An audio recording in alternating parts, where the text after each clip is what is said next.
PR পদ্ধতিতেই আগামী নির্বাচন দিতে হবে, চরমনাই পীর। অনলাইন ডেস্ক, সাথে আছি আমি জান্নাত আরা কলি। ইসলামী আন্দোলন বাংলাদেশের আমির মুফতি সৈয়দ মোহাম্মদ রেজাউল করিম বলেছেন, দেশের গণতান্ত্রিক রাজনীতিতে সুষ্ঠু প্রতিনিধিত্ব নিশ্চিত করতে আগামী জাতীয় নির্বাচন অবশ্যই পিআর পদ্ধতিতে অনুষ্ঠিত হতে হবে। বর্তমান সংখ্যাগরিষ্ঠতা ভিত্তিক নির্বাচনী পদ্ধতিতে জনগণের প্রকৃত মতামত সংসদে প্রতিফলিত হয় না। এর ফলে জাতীয় রাজনীতিতে বৈষম্য, অস্থিরতা ও অন্যায় প্রভাব বিস্তার পায়। শুক্রবার 10 অক্টোবর ঐতিহাসিক সোহরাওয়ার্দী উদ্যানে ইসলামিক শ্রমিক আন্দোলন বাংলাদেশের প্রতিষ্ঠাবার্ষিকী উপলক্ষে এক বিশাল শ্রমিক সমাবেশে প্রধান অতিথির বক্তব্যে তিনি কথা বলেন। তিনি বলেন, শ্রমিক বান্ধব রাষ্ট্র প্রতিষ্ঠায় ইসলামী শক্তিকে ক্ষমতায় আনতে হবে।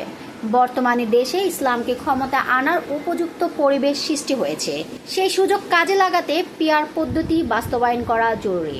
চরমনাই পীর আরও বলেন, জনগণের ভোটের অনুপাতে রাজনৈতিক দলগুলোর আসন বণ্টনই গণতান্ত্রিক ও ন্যায়সঙ্গত পদ্ধতি। এতে ভোটের মূল্য সংরক্ষিত থাকবে, ছোট নতুন রাজনৈতিক দলগুলো প্রতিনিধিত্বের সুযোগ পাবে এবং জাতীয় ঐক্য ও স্থিতিশীলতা বৃদ্ধি পাবে। তিনি বলেন, ইসলামী আন্দোলন বাংলাদেশ শুরু থেকেই পিআর পদ্ধতিতে দাবি আন্দোলন করে আসছে। এখন সময় এসেছে এই দাবিকে জাতীয় ঐক্যর প্ল্যাটফর্মে রূপ দেওয়ার। নির্বাচনী সংস্কারের অংশ হিসেবে অবিলম্বে পিআর পদ্ধতি প্রবর্তনের উদ্যোগ নেওয়ার জন্য আমরা সরকারের প্রতি জোর দাবি জানাচ্ছি। আমরা একটি ন্যায়ভিত্তিক, প্রতিনিধিত্বশীল, শান্তিপূর্ণ ও শ্রমিক বান্ধব রাজনৈতিক সংস্কৃতি চাই। সেই পথের একমাত্র সমাধান হলো পিআর ভিত্তিক নির্বাচন।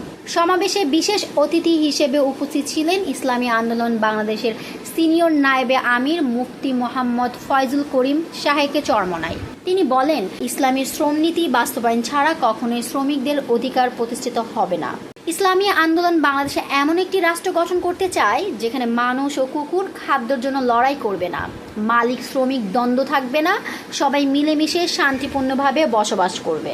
সমাবেশে আরও উপস্থিত ছিলেন ইসলামী আন্দোলন বাংলাদেশের প্রেসিডিয়াম সদস্য অধ্যাপক আশরাফ আলী আখন ও অধ্যাপক মাহবুবুর রহমান, মহাসচিব অধ্যক্ষ হাফিজ মাওলানা ইউনুস আহমদ, সিনিয়র যুগ্ম মহাসচিব মাওলানা গাজী আতাউর রহমান, সহকারী মহাসচিব অধ্যক্ষ মাওলানা শেখ ফজলে বারী মাসুদ, ইসলামী শ্রমিক আন্দোলন বাংলাদেশের সিনিয়র সহসভাপতি Hafiz Siddiqur Rahman, secretary general KM Billal Hossain, যুগ্ম secretary general HM Rafiqul Islam ও সাংগঠনিক সম্পাদক কামাল উদ্দিন আহমেদ।